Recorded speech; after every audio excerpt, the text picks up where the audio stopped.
राज्यातील एमबीबीएसचे paper leak झाल्याची माहिती आता समोर आलेली आहे। ब्रेक नंतर ही महत्त्वाची बातमी आहे। विद्यार्थ्यांना त्यामुळे मनस्ताप सहन करावा लागलेला आहे। आता आरोग्य विज्ञान विद्यापीठाने खबरदारी घेण्याचं सुद्धा निश्चित केलंय। पाहूया।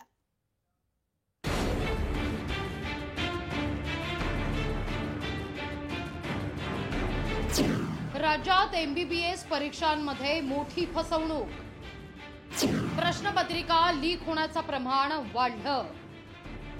आरोग्य विज्ञान विद्यापीठाकडून खबरदारीचा उपाय। प्रश्नपत्रिका ईमेलद्वारे पाठवून परीक्षा घेणार। आरोग्य विज्ञान विद्यापीठाच्या परीक्षा सुरू होऊन आठवडा उलटलाय। चारही परीक्षांमध्ये पेपर फुटल्याच्या तक्रारी आल्या आणि आरोग्य विज्ञान विद्यापीठाला परीक्षांची वेळच बदलावी लागली आहे, तर काही ठिकाणी पुनर्परीक्षा घ्यावी लागली आहे। या प्रकरणी महाराष्ट्र आरोग्य विद्यापीठानं मसरूळ पोलीस ठाणा आणि गुन्हे शाखेत तक्रार केली आहे। आता 4 पैकी 3 आणि एमबीबीएसच्या परीक्षांकरता आरोग्य विज्ञान विद्यापीठाने एक शक्कल लढवली आहे। चक्क ईमेलद्वारे एक्झाम सेंटरवर प्रश्नपत्रिका जाणार असून तिथंच प्रिंट काढून त्या परीक्षार्थींना देण्यात येणार असल्याची माहिती समोर येते। आतापर्यंत याच्यामध्ये जे 4 पेपर झाले त्यापैकी 3 लीक झालेले आहे आणि एक जो आहे पॅथो 1 तो लीक झालेला नाही। तो लीक झालेला त्याची अफवा होती। हो, जे आम्हाला ईमेल आला तो आपण क्रॉस चेक केला, त्याच्यानुसार एकही अक्षर त्याच्यातलं हे नव्हतं। नाशिक पोलीस आणि सायबर पोलीस या प्रकरणाची सखोल छाननी करत असून विद्यापीठाने देखील स्वतंत्र 3 समित्यांच्या माध्यमातून चौकशी सुरू केली आहे। त्यामुळे 4 पैकी 3 पेपर पुन्हा घेण्याची वेळ आली असून यात नेमकी चूक कोणाची हे तपासांती स्पष्ट होईल, असं देखील महाराष्ट्र आरोग्य विज्ञान विद्यापीठाचे परीक्षा नियंत्रक संदीप कडू यांनी म्हटलंय।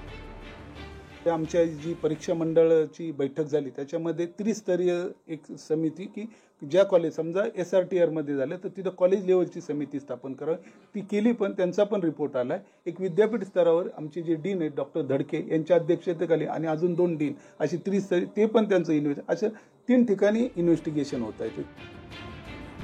पेपरफुटी प्रकरणावरून महाराष्ट्र आरोग्य विज्ञान विद्यापीठासह राज्यातील एमबीबीएस परीक्षा देणाऱ्या विद्यार्थ्यांना मनस्ताप झाल्यानं आता विद्यापीठानं ईमेलद्वारे प्रश्नपत्रिका पाठवण्याचा निर्णय घेतल्यानं पेपरफुटीचं प्रकरण कमी होईल, विद्यार्थ्यांची गुणवत्ता सिद्ध होईल, अशी प्रतिक्रिया भाजप नेत्यांनी दिली आहे।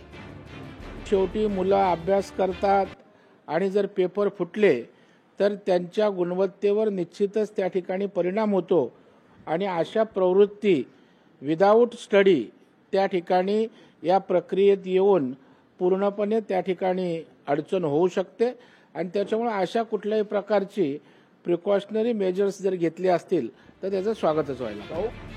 विद्यापीठातील सर्व परीक्षा केंद्रांवर सीसीटीव्ही कॅमेरे असूनही पेपर लीक होत असल्यानं विद्यापीठात काहीतरी गडबड असल्याची शंका आहे। त्रिस्तरीय चौकशी समिती स्थापन झाली आहे, तरीही या सगळ्या प्रकारामुळे लष्करी शिस्तीत चालवणाऱ्या आरोग्य विद्यापीठात अशी गंभीर चूक कशी घडली हा प्रश्न उपस्थित होतोय।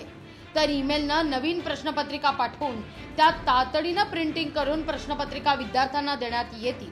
अवघ्या 15 ते 20 मिनिटांच्या या कालावधीत हा उपक्रम पार पाडावा लागणार असल्यानं याकरता 1 ते 1.5 तास विद्यार्थ्यांना उशीर होऊ शकतो।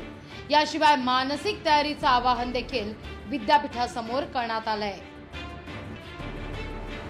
नाशिकहून महेश महालेसह चेतन ननावरे, लोकशाही मराठी, मुंबई।